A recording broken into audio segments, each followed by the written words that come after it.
fruits and berries. Plan your victory garden now. Get your garden plot lined up. Get the advice of a garden expert if you need it. And be prepared to grow your own for victory. This is a secret transmission. And be prepared to grow your own. Be prepared to grow your own for victory. Hey, this is Ande the Elf, your host. Wake the farm up down here at SoulPatch. How you doing this afternoon, or whatever time of the day it is you're listening to it now? Ha ha ha ha. Here we are talking about the mycology and explorations of fungi and the fungus among us. We'll be talking about the edibles. We'll be talking about the medicinals. Come hang out at the SoulPatch, the restoration station. We're going to be talking about the fungi kingdom, all their magical uses, including their important presence in the living soil and their connection to the cosmos. Cosmic.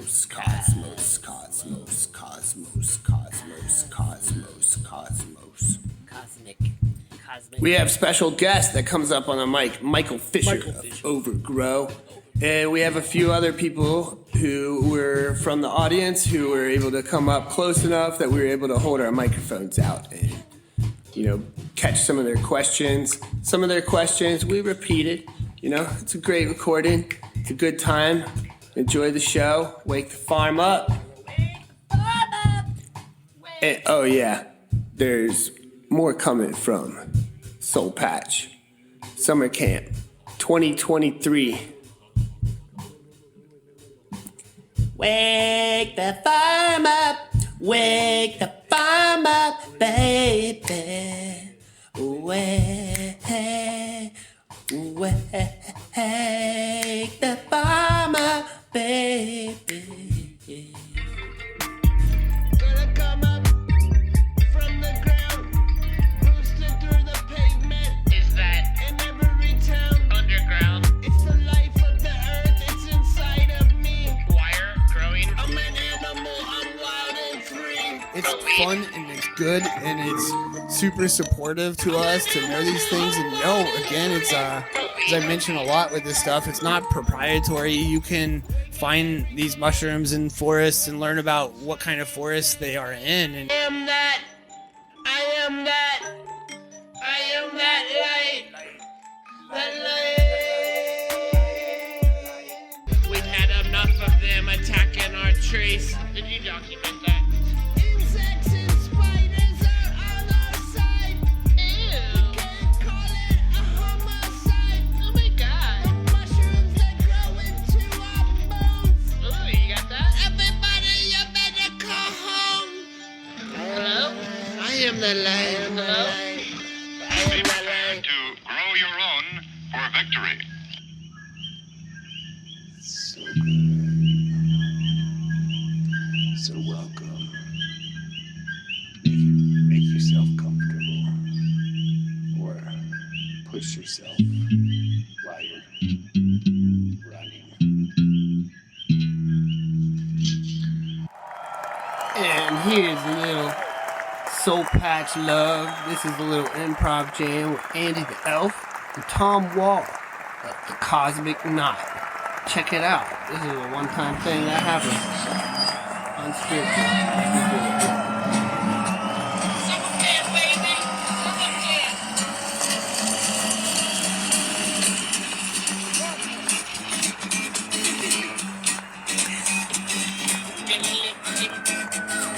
The kind of way that makes you get hypnotic with your own frequencies and then the currencies of the ecosystem and bust right through into the membrane that's inside of this whole setup. That's the show, kind of like a cult that you can blow through to call out in the morning when you want to wake the farm up and make sure everybody's off the beat. Some time to teach, we gotta get down there and reach and creep up a little salt water, make our little salt walking land. Trading with the people that they didn't get to the ocean, they didn't get to the one coast, they didn't get to the other coast, they didn't get to the third coast, they didn't even get to the third coast, they didn't even make the most out of it. We had to get the salt there too. We had to bring it in the little golf cart, going 12 miles per hour, charged by the sun. Wait, not this one. I'm talking about my feet one. The one that gets charged by the solar plants that I eat when I chew them up and taking sunlight, putting it into this vehicle. It's just a vehicle.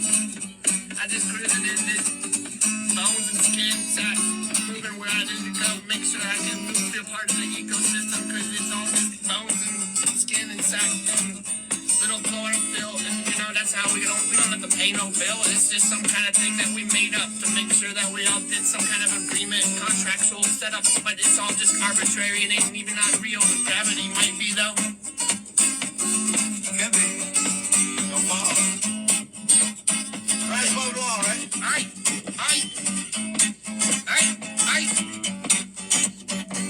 Don't let your life get hectic. It's only for getting a little bit. I'm here singing our song in the sunshine.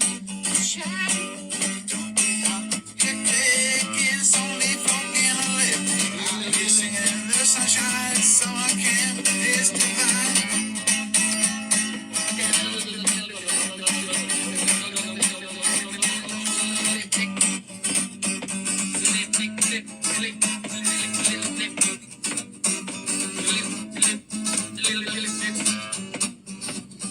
Organic lipstick.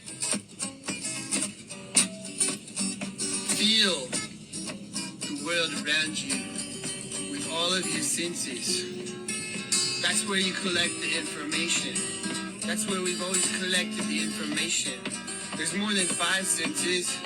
Because like wherever you have 5, you have 2 groups of senses working together with the other 3 to create a whole nother sense. If it makes sense to you, then that's a whole nother sense. Form up. Ande the Elf.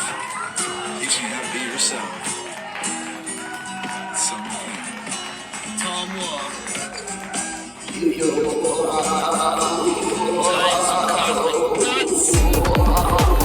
Alright, it's showtime. Let's get started.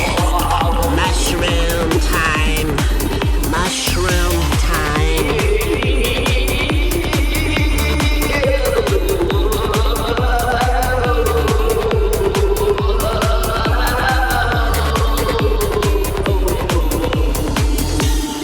How's your mycology? How is your mycology? Welcome to the SoulPatch. We're down here, it's 4:15. We're getting into mycology. We're going to be cutting it up here in the gardens for the next hour, talking about mushrooms. Edible properties, medicinal properties, psychedelic properties. We're going to be talking about things other than properties, because, let's go beyond properties sometimes, mushrooms are beyond borders. They'll go creep right underneath everything. I saw oyster mushrooms in New York City coming up out under the sidewalk crack. That's the power of mushrooms. They can exist underneath the concrete for, multiple years, like decades, like centuries, and still be popping up fruit and sending their spores out, to try to make their way and share their way into the whole thing. So wake the farm up here.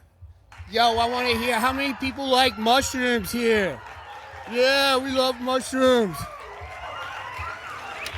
I'm going to take that thing out my face, connect a little. The sun's hitting at me, but not quite on my head anyway. And that kind of blocks off my voice a little bit. And what's going on there? Yeah, there we go. Yeah.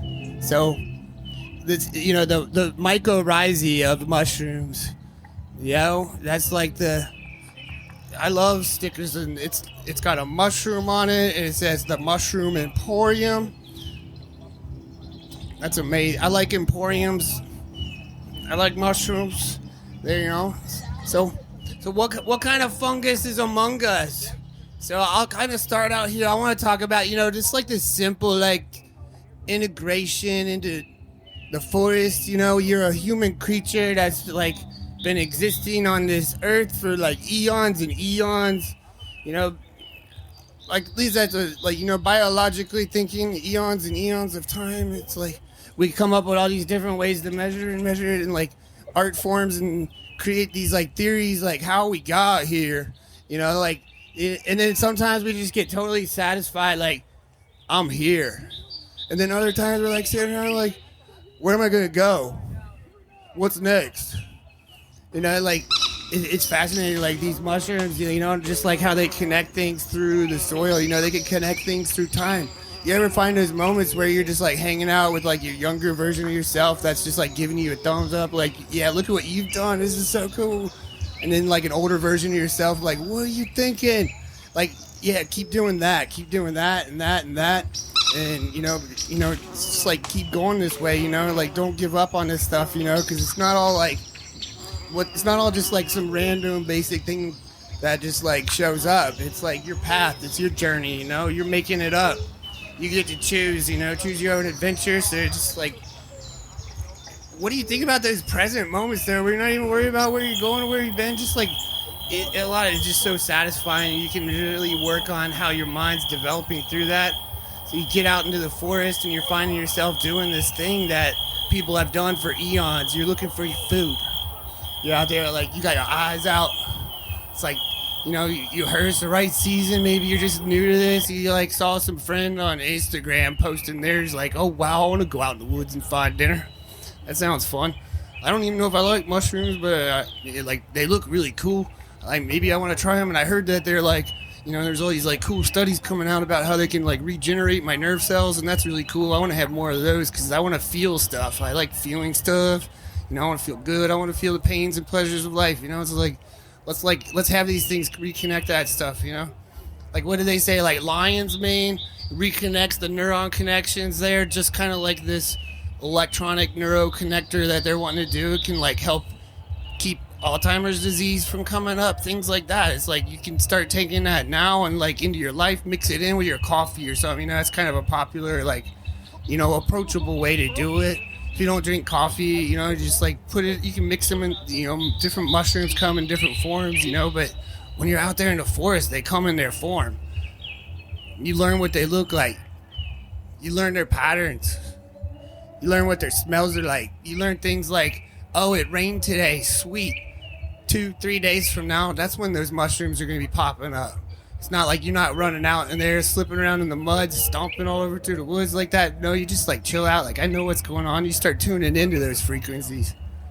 Start feeling them. Then they pop out. Like, you see one, like a morel mushroom. Sometimes you don't see any mushrooms. Nothing. Your eyes don't tune into it. It's invisible, just leaf litter on the forest floor. Then all of a sudden you see that one. And then it's like, boom, and there they all are. Look at them all. They're all out there just like pop, pop, pop, pop, blah, blah, blah, blah, blah. And the mushroom, that's the fruit coming up. So morels are a fairly good one to start with because there's nothing else that looks quite like them. There's a false morel, but it doesn't even look like a morel, so I don't even know. They should just give it its own name, you know? It's like, but it's like the common name is a false morel. But really, if you want to simplify things with mushrooms, you can go and learn which ones are poisonous. There's not quite that many as there are edible. And there's a lot of them they just don't know if they're edible or not, but they know they're not poisonous. They might know it's edible, but they might not know all its constituencies yet. That's fun stuff that people are studying and learning about right now. It's like in your lifetime, people have learned so much just about mushrooms and the science of it. And there's fascinating stories with mushrooms. Like look at the usnea or like a Spanish moss down south.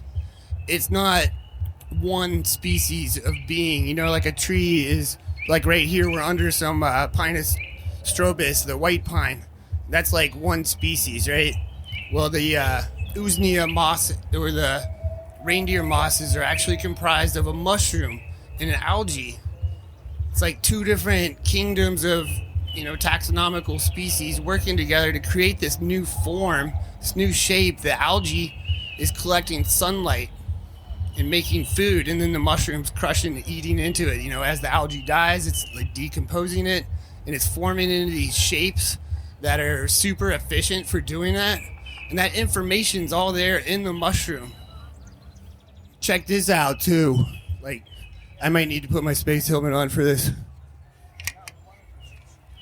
So they, you know, back in the 90s, it was fascinating. I could hear that, like, this idea that they discovered that mushroom spores can travel through our atmosphere. So when you look at through the course of history, there's often been visible patterns of change that happen when a comet passes by our planet. And comets are made out of what? Like, they're fairly commonly known to be made out of ice of some sort. And those little chunks of ice break off, and a little new mushroom spore comes down to the planet. And boom, there's a new mushroom that found its niche here. There's so many mushroom spores right now, like, floating around us that have never been taxonomically identified or given a name or even are known about, because they're just so neutral. They don't cause a problem. Things like bacteria is like malaria. Only reason why we know so much about it is because it caused such a problem. We had to look deep into it. Otherwise, I mean, if malaria didn't do anything, it just minded its own business and just like hung out in some, vernal pool somewhere, like we probably wouldn't even know about it, right? But yeah, there's mushrooms that the AIs on the internet don't even know about, because the AIs only know what we can tell it. Perhaps they have some way of sensing other things that we don't. I don't know. That they are a creation of the mushroom and what came into our minds. When these mushrooms came onto our planet and helped open up. This is like we're following herds of some kind of grass feeding animal that is dropping turds that are sprouting up mushrooms that taste good, and we're following along there. That's like way easier than trying to catch one of them things that got horns on their heads too. I mean, come on. It's like we can just eat all this food that's just showing up here, and opens up some things. It opens up new ways of thinking. It takes like a group of humanity that over time forms a society or a culture, and opens up some new ways of thinking. And that's definitely something that the medicinal qualities of mushrooms have been doing for eons. They've been opening up us to new ways of thinking. I mean, think about some of the ways that we're programmed to think. Like, are they in the dendritic flow of nature? Are they in the patterns of nature? Are they straight lined? Are they sharp? Are they cutting at us? Like, are they making us like hit our alarm? We gotta like hit the snooze button, just to like feel good about ourselves for a second, but sharp line thinking, like, what date are you going to be there on time? Boom, boom, boom, boom. That's not always so dendritic. It's not always in the flow. It's like you get thrown off when you're off in the flow.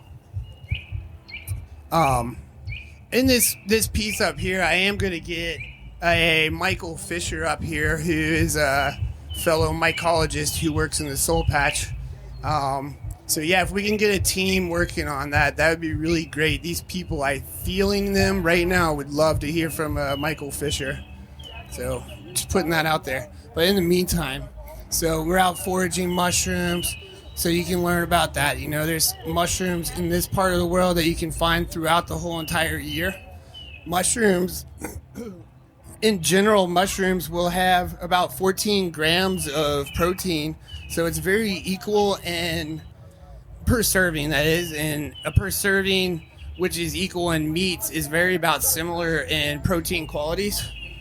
They are high in vitamin D, which is something that a lot of people need. Vitamin Ds are really good for protecting our immune system and keeping our bone structure healthy and maintaining and rehabilitating. It's amazing, like, all these mushrooms can do these kinds of things to help us.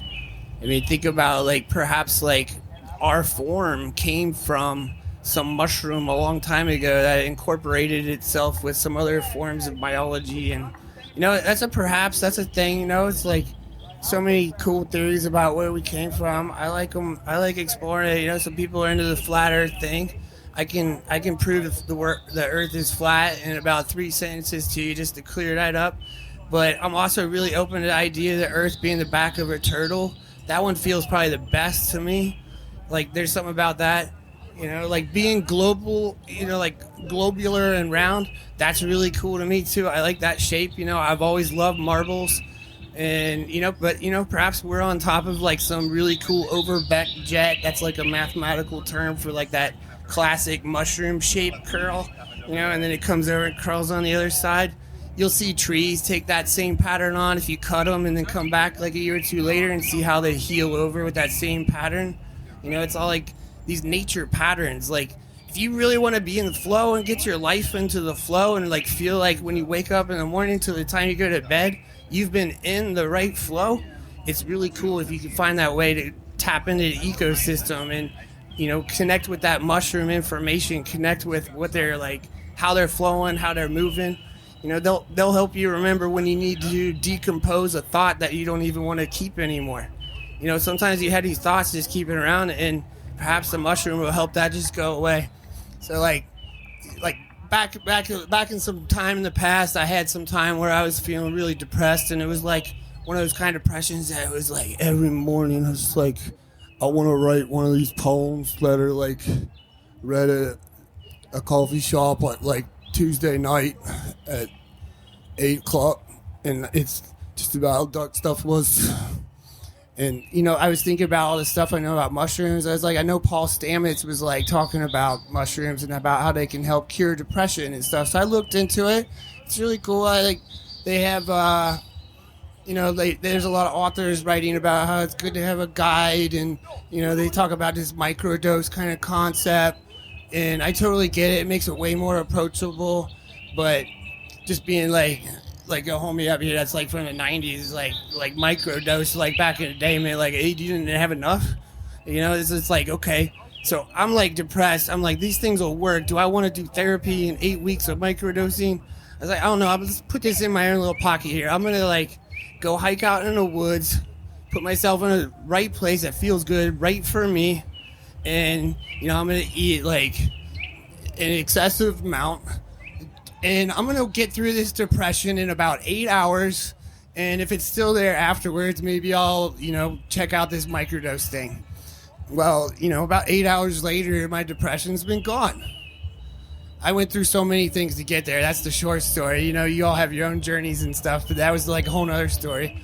But after about 8 hours, gone. I can still find moments where I feel depressed, but it's like a different awareness. It's a little bit more of a temporary ups and downs of life awareness, and seeing, like a temporary downer being kind of, just like, hey, it's like one of life's little challenges. That's cool. Like once you get through it, life might throw another thing at you. It's like, so how are you going to have it? You're going to have fun with it? Are you going to see the color in it? You're going to lean into the love and the good of your fear? You're going to turn it into color? Yeah. I really think that our connection with nature, what we're bringing into our bodies, what we're eating, including psychedelic mushrooms, including medicinal mushrooms, including mushrooms that are basic food package, which is medicine, when you're feeding something that's like giving your body nutrients to work with. There's this like fine, fun line between food and medicine, and, just like your everyday experience. What are you breathing? Like, what are you feeding your mind? What do you think about mushrooms? I mean, if you need to check in, if you just have one of those moments, just think, what do you think about mushrooms? They're fascinating. The shape of them. Like, walk around this place and just look at the amazing artwork in which they've inspired here. I'll spot mushrooms left and right. I think, sometimes I have one clipped on my head. And some of the things, they say that you want to watch out for poisonous mushrooms for sure. But I think like statistically maybe like 13 to 20 people get really sick or potentially die from poisonous mushrooms a year, which is a really low thing. They are usually people out trying to find a psychedelic mushroom, and they try something that they didn't identify properly. A lot of mushrooms can look very similar to ones that can, make it your last meal. There's like funny things, like I saw a picture of a death cap. That's a mushroom. You can imagine what that'll do. It'll put a cap in your death, It'll just take you right there. There's the, this, so it's like this mushroom picture, and it just says, this mushroom will feed you for the rest of your life. It's like, it's kind of like eating concrete or something. It's like, yeah, this will like make you feel full until you like rest of your life. Yeah, like the next 15 minutes or something. There are a few of the poisonous mushrooms that will digest you from the inside out, which is fascinating. There are mushrooms that are actual, if you've ever heard or seen these things out there, zombie mushrooms that get into insects.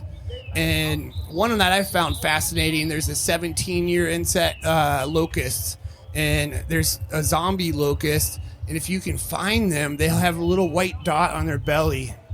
That little white dot is where a fungus grew inside of them and took over their minds, and like it makes them sing slightly differently than the other ones. It makes them like really horny, and they want to go around and spread their mushroom with everybody. And next thing you know, you have a bunch of them that have turned into a mushroom. And the fascinating thing with like foraging and connecting with nature, those are the ones that if you find and you eat them, and you eat enough of them, you can find like 10 or 12 of them, they will like stimulate a slight mushroom-induced journey for you. You can microdose on, a few locusts a day or something, whatever you want to do, It's like, but really ultimately what you're doing is you're just eating locusts. Imagine if you were traveling in a world in a certain eon time where humans existed, where the only influence you had was nature. You didn't have like all these like books and movies and all these like amazing two-dimensional world things that we get really wrapped up in. We had nature, what was around us. We connected with the birds, the animals. Like that was like the story, our interaction, right? It's like imagine that you're all eating stuff and it has things that are expanding your brains all at the same time. There's no like scientists showing up like, hey, did you know this is what is happening to you? No, you just start making some crazy art, right? You start making cool new dances. You start traveling. You start exploring and invoking your higher self and like what your purpose and function and flow can be in this interconnection here with the lands and all the other creatures and things that are around you. I know Bear, I don't know where Bear went, but we have a bear that comes on the shows here sometimes during the workshops. And I don't know if you guys remember, I know bears, all kinds of animals are out there foraging mushrooms. A lot of times the ones that are edible, they'll have a bite out of it. A deer might just come up and take a bite. Most mushrooms, just so you know, this is like an important thing I think in like consumption of them. Most mushrooms, when you're eating them, they're really hard on your liver unless you cook them or heat them or decoct them in some way. And so, yeah, I just wanted to make sure you guys knew that. I mean, that's a general mushroom consumption rule. If you're extracting the medicinal properties out of a medicinal mushroom, like a turkey tail mushroom, it needs heat. You can't just like soak it in water overnight. You'll get the mushroom flavor, but not the well-known, well-documented anti-cancer properties of the turkey tail mushroom. So, yeah, there's all kinds of really cool. Find those little simple rules of the little patterns. There's always a loophole. Loopholes are really fun to explore. The whole reason why life exists is because loopholes. There's like all this like material floating around, and then this loophole happened. We like to explore that in our mythos, and we like, how did that loophole happen? How did life all of a sudden just start go boom? Like back in the Devonian period, the earth was covered with mushrooms that were 30 feet tall. It was like the stuff that came up and started building the substrate of what all the other life can start living on now. It was just like you had rock and these mushrooms, these 30-foot tall prototaxites would just growing everywhere. They are fossils of them. They're fascinating. For a long time they didn't quite know they were mushrooms, but then they've been able to, stuff advances, little fancy technology meeting into nature there. We can see things up a little close, and yeah, you can see like fossilized spores in there. Fascinating stuff. Biology is amazing. Mushrooms are amazing. So I know you guys were all getting super antsy about Michael Fisher. I feel like he's present in the gardens now. So I'm going to see, like, Michael Fisher, do you want to come up here? I want to share with this group a little bit here about some of the stuff that you've done with mycology and mushrooms. I want to hear about your ecology. How's your guys' ecology?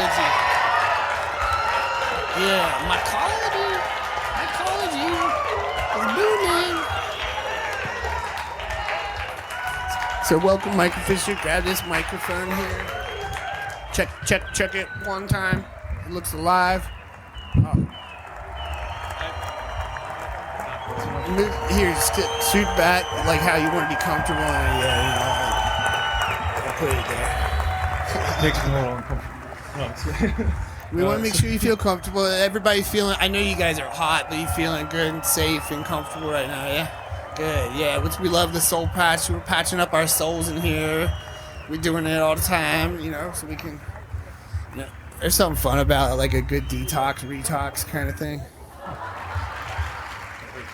So tell us like something you were mentioning to me recently that I would love for these people to hear about is how you have helped fund some of the decriminalization of psychedelic mushrooms in multiple places in America. I guess America. We're in America. Talking about this on a microphone. America. 2023. Summer camp. Free space, baby. I guess my journey with all that stuff started about 20 years ago when I started cultivating mushrooms. And of course it was psychedelics that got me into it to begin with. Not of course, but for me that was what drove me to do it.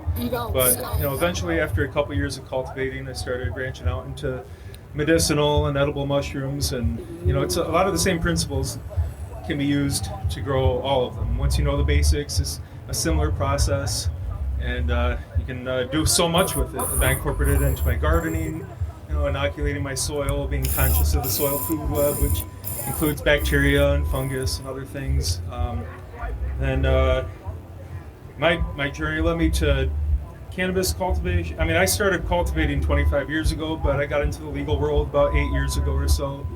And through a group that I was going around the country building out grow facilities and fixing them for people, one of the people on our team, her husband, started speaking out about how mushrooms had helped alleviate his depression symptoms and helped with his, some of the trauma that he'd been through. That wasn't me though.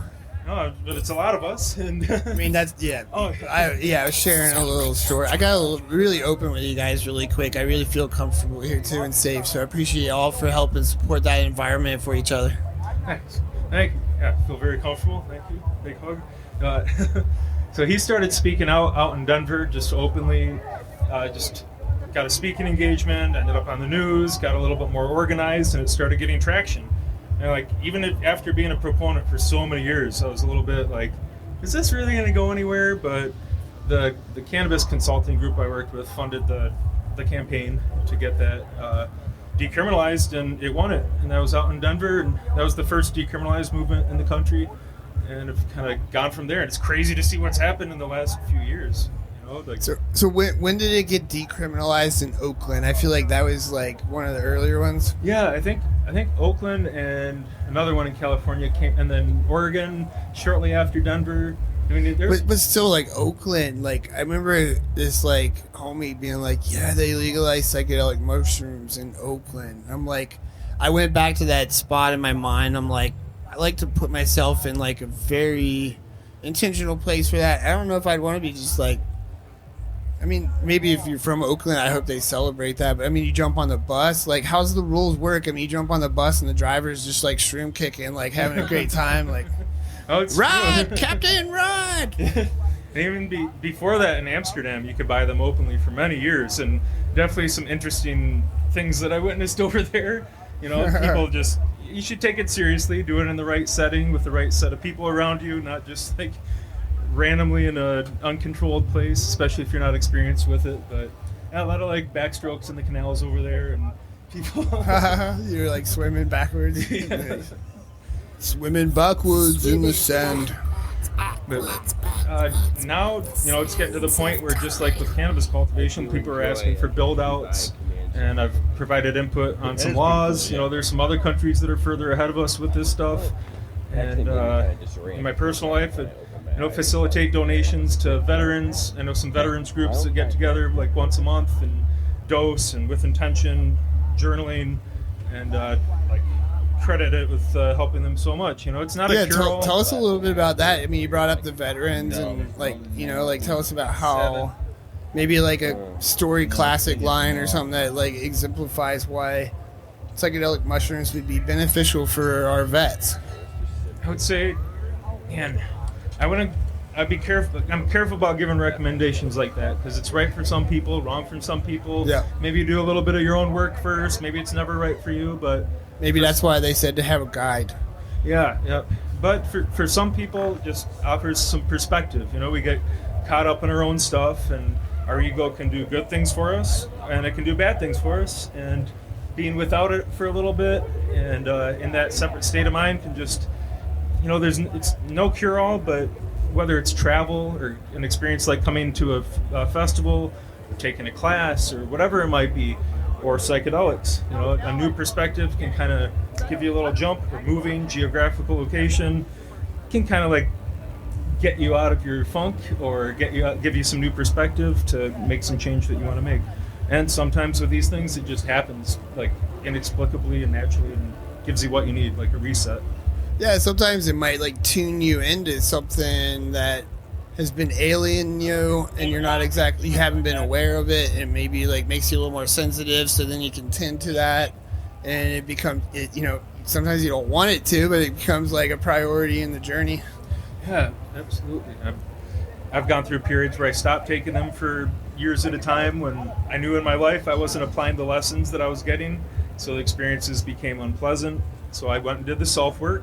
Eventually you have to kind of actually apply what you're experiencing in there and take it with you, just like we want to take the feeling that we have here in the sense of community when we go back into our day-to-day lives.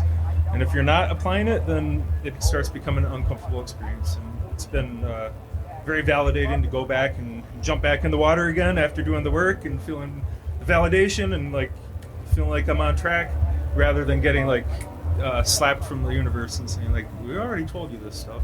Yeah. I know years ago I would call information that I received from wild plants that I was eating, or mushrooms that I was eating, like sometimes it's not like you're getting information like off the internet, right? It's like you're consuming a mulberry leaf from a tree that's in an area where you are, and it helps you kind of tune in to where you are. You all of a sudden get a little closer connection, some of the minerals and nutrients that are in that specific site. I found like when I travel to a new country, even if I eat something that day very quickly, it helps me acclimate to the place really quickly. And it's information, but like I've always called it that. It's fascinating. More recently, like the little woo-woo of that is coming to science, where local wild foods are on a chromosomic level being recharged, like people's chromosome DNAs are being recharged back into a more awake, natural, aware beings, if that makes sense. And they're seeing that coming, definitely from a lot of these mushroom studies, lion's mane mushrooms, like the capacity it has in rebuilding nerve tissue is amazing.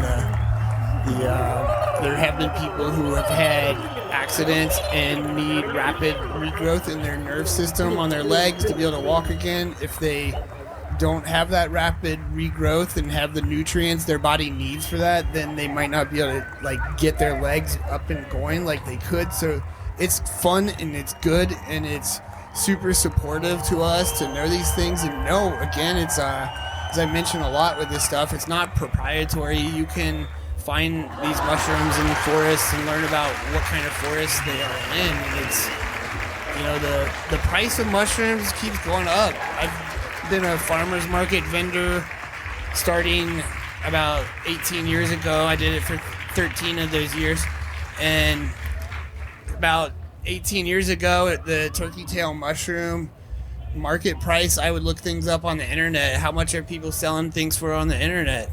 And you could get them for like $40 a pound dried.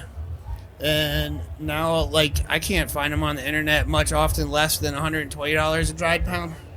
And I don't know, it's an interesting endeavor, cultivating them, foraging them, and connecting them to people. How does that work? How does that business work, Yeah,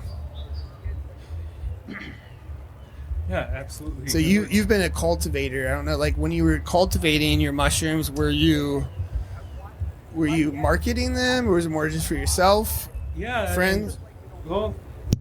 I was.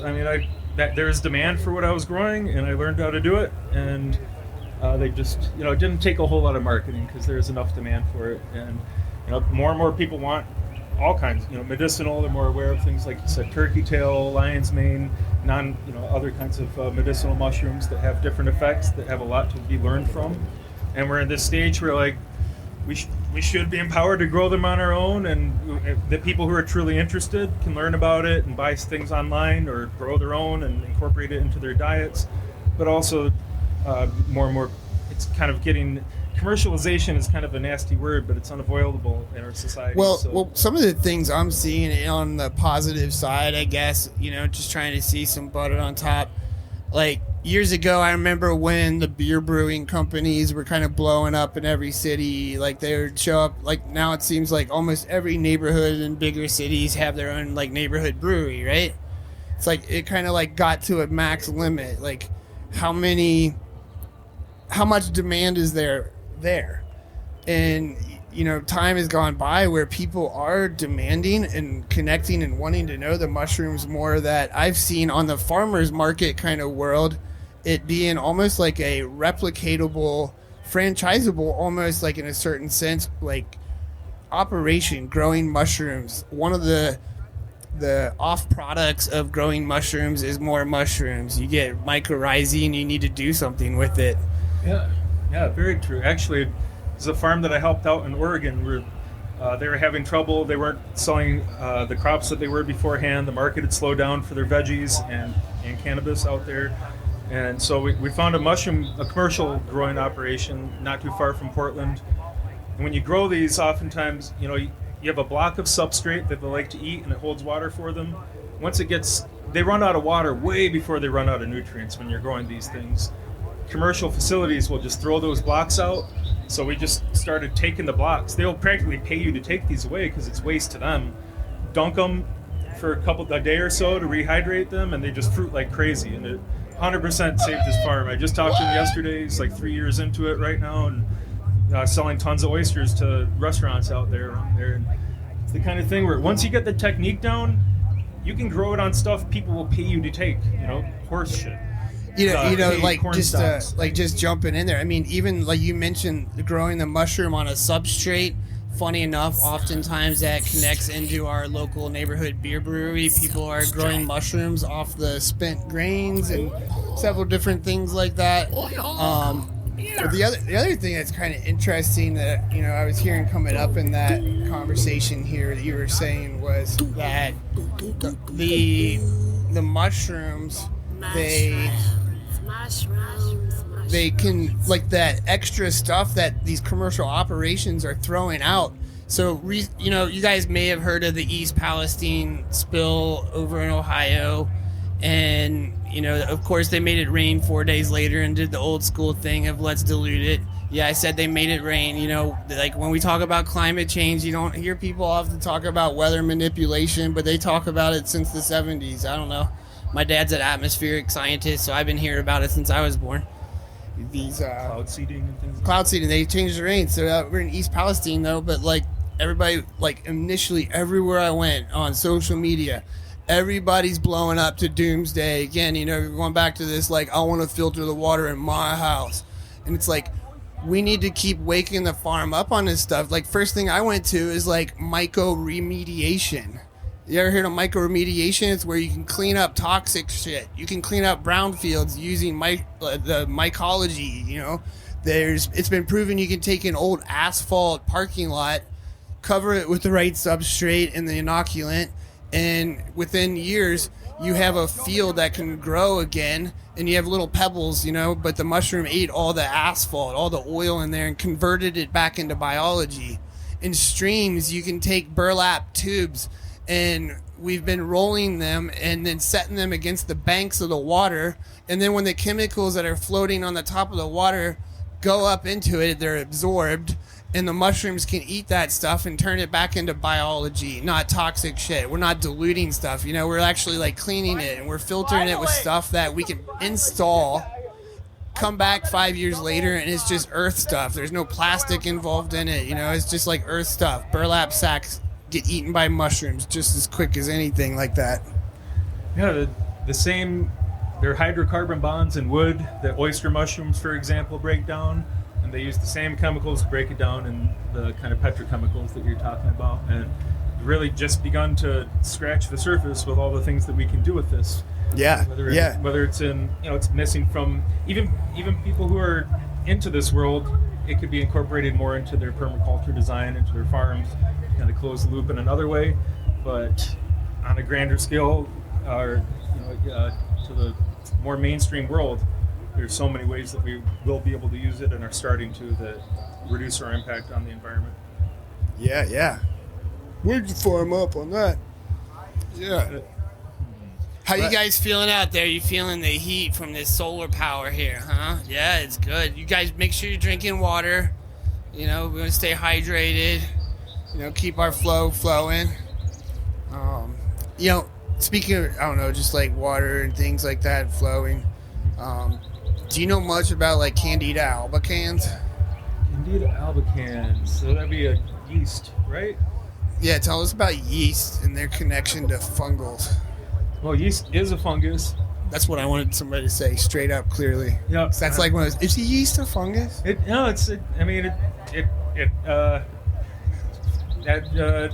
At first glance, I can understand why people might think it's a bacteria, but it is a fungus, and it's just ubiquitous in the environment. Just like lactobacillus, which is a bacteria. Yep.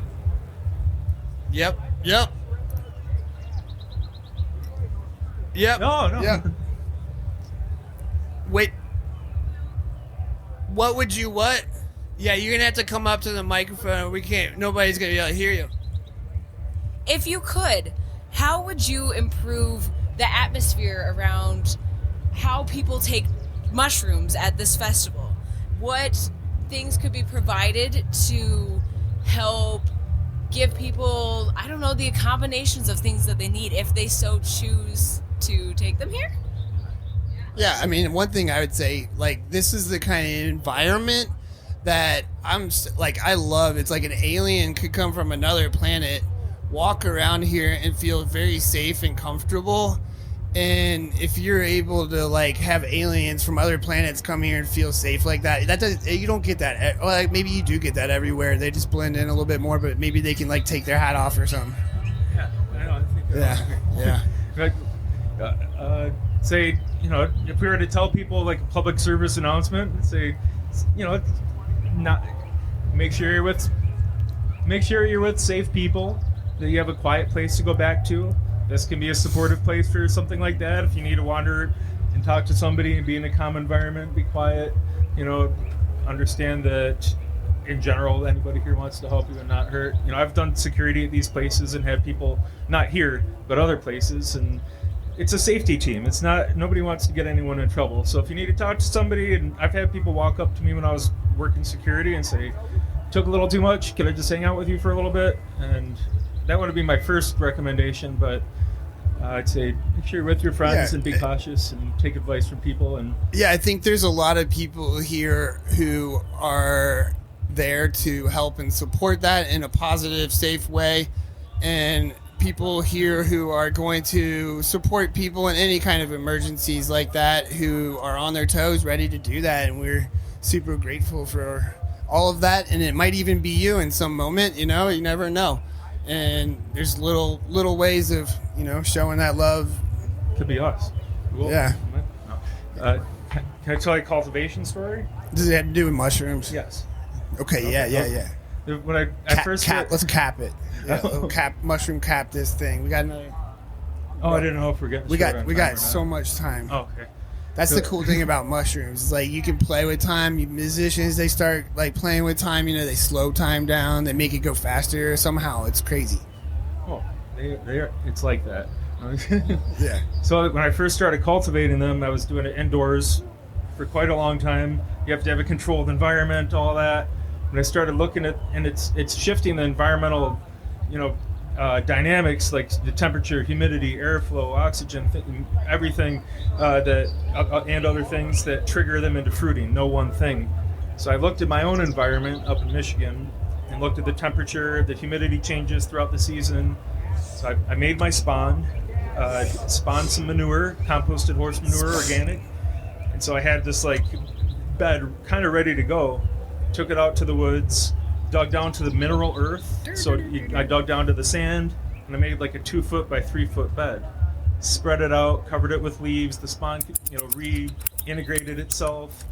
And I went back out there a few weeks later when the temperature dropped, and all of them had been eaten, and it was little blue squirrel-sized bites.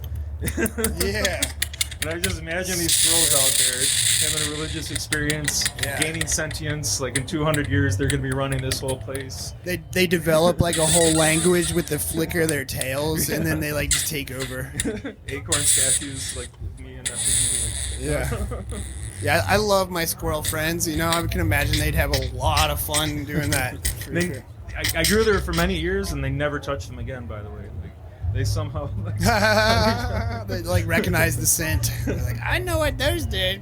Grandpa told me. He was nuts. Yeah. You know how to catch a squirrel, right? How? You climb up in a tree and act like a nut. They'll come right to you. Yeah. I'm halfway there. Yeah. I know you're half. Yeah. So that's like half and half milkers. I'm like, which half do you get? Like two half, what? Like it's like somebody wanted to call it whole milk, somebody wanted to call it half and half. Yeah, we got a fun guy coming up here among us. He's gonna throw out a question. Let's see if it has to do with mushrooms. Anyway, it's relevant. Yeah. Just if you could tell us one more time the name of your organization and what some of the people out here, what we can do to get involved and support what you're doing. And obviously, it's like such a huge mission you're undertaking. And I know that I get you got to take your wins when you can. Is there also any interest in your organization in some of this mycoremediation stuff you're talking about? Yeah. Well. yeah. My personal company is called Overgrow. And I'm not so much actively working in decriminalization. I support it, but if you want to get involved with that, right now it's so decentralized that I would look in your area and see if there are any decriminalized movements. So, whether it's a state name or, pick some of the main city names, find the people who are already doing it and kind of and join them. You don't have to reinvent the wheel on it all the way, and then see different ways you can support, whether it's volunteering or some donations to help with literature to hand out to people and get the word out there and all. But I mostly help people build their facilities and build out their farms and starting to do more mushroom things, I guess, but not so much directly about the stuff that I talked about. But it's called Overgrow. And it came from a website many years ago that was regarding cannabis cultivation, but also it's a symbolic thing because you don't have to be you can be the little guy and get things to a tipping point where you can actually make change. And small acts. It used to mean overgrow the government and persecutions and things like that, and you can lend it your own meaning to it. And there's a lot of yeah, I think the mushroom experience too is something that can. We've mentioned, these like opening to different ideas, this and that. It's like, you can even go into it and use different words from opening your mind or whatever, like it's good to be grounded and stable in who you are too. And like sometimes you might go into it and just get like the confidence you need in who you are, or maybe just like some slight like, suggestion from the other side, that like, hey, like if you shift this and that feels good and it's in your flow, then this potentially could be an end result, and like you can see it. It's like that present self seeing that future self. And I totally agree. Yeah. So some of the other ways that are interesting ways in which mushrooms come into my life in gardens and whatnot, like the annual gardens that have tomatoes and peppers, they like a predominantly bacteria-rich soil. Where when I get into my forest gardens, the forest gardens like a predominantly mushroom-based soil. And sometimes, you'll get mushroom compost, put it in your garden, and not be sure why the tomatoes and peppers aren't responding from that good soil. It's because there's plants that are set up and have evolved in different ecosystems and climates, and it makes sense, too, because tomatoes and peppers are a early succession plant. They'll start out growing where there's just substrate, and then the mushrooms, need something to eat on. So these plants are like growing there, collecting nutrients and breaking down, and bacteria is doing all that work at that point. So there's certain plants that are at that point that will tell you about the soil the mushrooms can tell you about the soil. Like there's so many little observational clues to help you understand this puzzle of what's going on around you in real life, this three-dimensional muscle universe. Absolutely. They can be, just like plants can be, they can be indicator species. Like they need certain environmental conditions to thrive. So if you see them there, then you know those are there. If they won't take, you know, sometimes you stop fighting the land if you're trying to plant something somewhere and it doesn't want to take. Right. One fascinating plant story, you know, it's not a mushroom story, but you can kind of really picture it and imagine it, like the mushroom kind of helped bring it to color a little bit. There's a plant like hydrangea, it will grow a white bloom, but if you acidify and change the soil, it'll grow a blue bloom. So people with the blue blooms are doing certain things to make their soil a certain way, right? Well, they found a plant that they can sow by the air over top of old minefields in places like Colombia where there's old minefields. They don't know where they all are. They want to defuse them, get them out of the ground. Old mines are made out of nitrates. There's a little trace amount of nitrates that can leak out of them. When they spread this certain flower, I wish I could remember precisely what it is, it will grow a different color where the landmines are underneath the soil. So it's a lot more efficient for people to go in there. They don't have to dig up every piece of it. I mean, of course, they're going to do secondary ways of looking, metal detectors, all that stuff, but it really eases up. It makes it quick, and it's a really cool way for, you know, another way that plants and mushrooms can incorporate into communicating with us. Straight up. Straight up mushroom. Like, I've even seen some plants use sign language and stuff, you know? They come up, like, it's like, they think that you're not able to hear them because you're, like, listening, you got your headphones on or something. You're listening to, like, a Wake the Farm Up podcast or something, and just tune in, and then all of a sudden, like, you know, it just starts communicating to you some other way. It drops an acorn on your bill, your hat, or something. That might have been your squirrels, though. All right, and we got like a few more moments up here on this stage. I know we've had a few people ask questions. I know I could keep going. Like, I love sharing with you guys about mushrooms. There's so much. The learning one at a time. I really think that's a really good way to do it. If you're foraging, if you're going to farmers markets, there's a lot of variety and they're well labeled at the farmers markets. You know, you'll see like king's oysters and chestnut mushrooms and all these cool ones that you probably might not find actually in the wild forest right here in this part of the world. I've seen the lion's mane in the forest around here. They look so different than the ones people cultivate. So good. Just saying. That's my favorite mushroom to eat right now. One of them for sure. So Yeah. tasty. Yeah, and I think for me there would be like this like almost like level of extraness when you do find them in the wild compared to like in a cultivated situation. But Yeah, they just get full spectrum of nutrients and other kind of chemicals that they're not going to get with a simple substrate in a commercial cultivation. Just like, I don't know, like any kind of wild forage mushroom has the potential to be better. But that doesn't mean farmers. I mean, it's because they all have information. I don't know if you could say better or worse, whatever, you know. I guess prefer just like, I feel like there's a deeper level of information from something that is fruiting and living and existing and creating all on its own because it wants to. And that day it happened to pick you out to be the one to see it and offer its fruit so you can harvest it, carry its fruit, the mushroom, around the forest, having the spores distributed in a greater realm than it would just naturally, you know, decaying there the rest of the way on the log. I mean, it would still spread. So, yeah, the spores they'll go through space. Yeah, intergalactic stuff. Intergalactic. You never know what's being passed on to us from the things we consume. We have a pretty good understanding. Doing things like eating local honey can help with allergies because, you know, they're getting local pollen that might trigger people, and who knows what might come from eating wild forage foods of other kinds.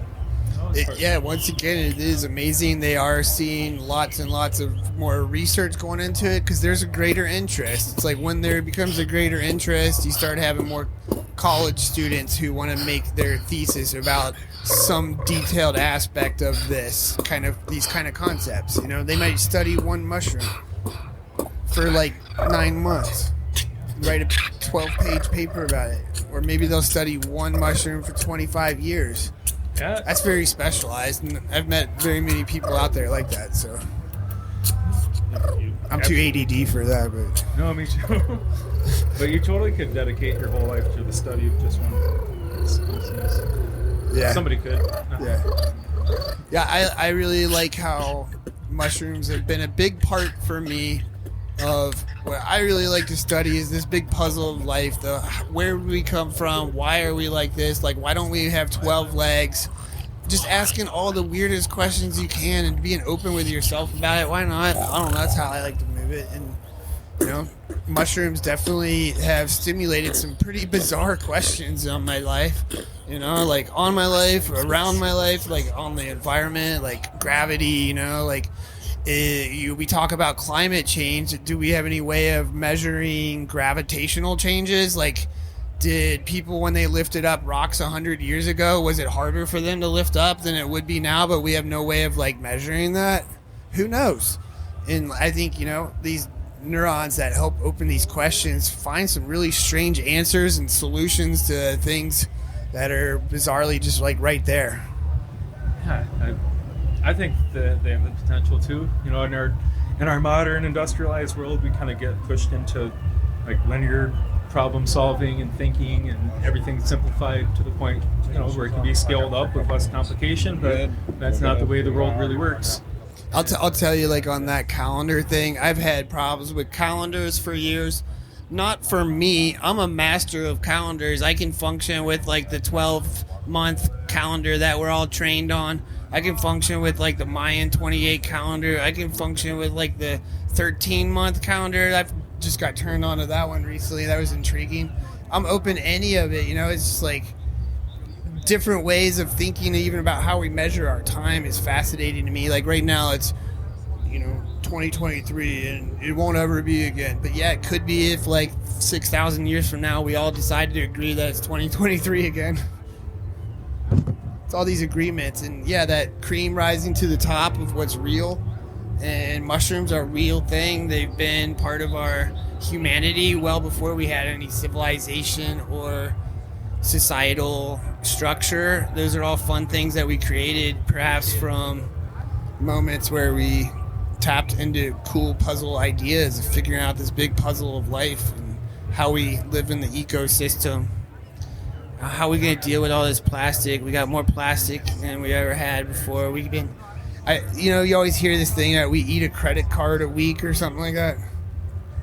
I hadn't heard Where that. there's like, you know, you see that people have seen as fairly like viral little meme or something, you know, about how you, like on the average, a person eats about a credit card's worth of plastic a week, and that all comes from different ways of eating. You know, you just like rip open a chip bag. There's microplastic that goes in the air and you breathe it. They've, you know, found that they can find it in your brain, plastic in your brain from a plastic bag within seconds. Yeah. And, you know, it's okay. I mean, we're not all dying from plastic or anything, but it's just changing us. It's just changing us, and, like, you don't have to have that much change happen too fast. If you want to slow down, you can kind of slow down your plasticization, you know?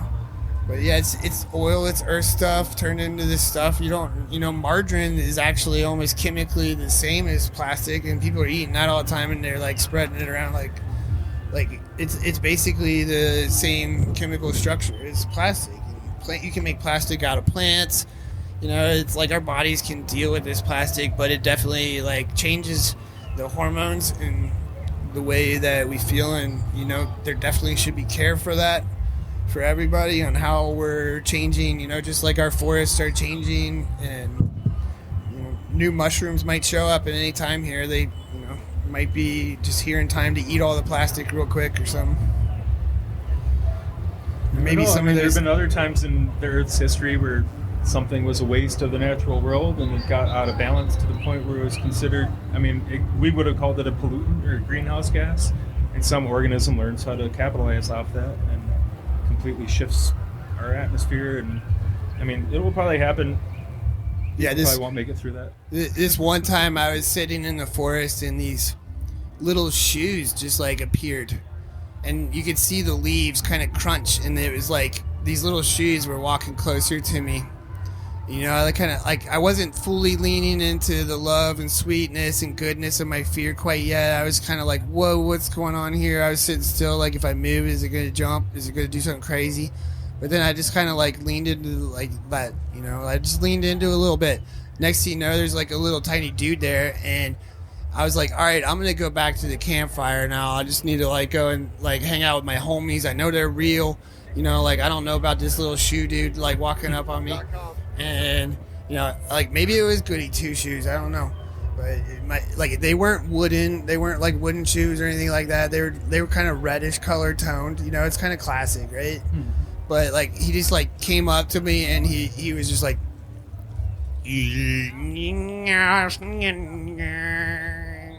for like 20 minutes, you know, and then all of a sudden I was just like, yeah, I think I'm gonna get up, and it just started laughing, and it said, I guess it doesn't matter anyways. And you know, I kind of had to agree with it right then. I was like, yeah, it really doesn't matter anyways. If I like tell this little shoe thing I'm going to go get up and go back by the fire where the other humans are that exist or whatever, you know, it's like. So I just chilled out and leaned into it, and you know, this, you know, there's little elves and stuff that you hear people talk about. Like they have so many different names throughout history, throughout the eons. You hear angels, you hear fairies. You know, of course, we mentioned, you know, about this festival being safe enough for aliens to come walk around and have a good time, take their hats off. You know, no worries. We love them all. It's a safe place for everyone, and we're keeping it that way. You know, keeping it fun, safe, and we're just checking in with each other. You know, we're making a great environment for these elves to even show up. You know, you might see some little shoes just like popping through, having a good time dancing. You know, don't freak out. Just lean into it. That's nature. They've been around a long time. So yeah, much love. Enjoy your summer camp. We're gonna cap this off. This is the Wake the Farm Up down here at SoulPatch 2023. Get yourself some chorizo. Check out the SoulPatch and all the different little stations around here. If you like look behind some of these logs, like in the soil, you might even find a little bit of Mycoremediation that's been working on these things and transferring information around there. That would be a cool spot to see some little shoes coming around there too. So thank you all. Much love.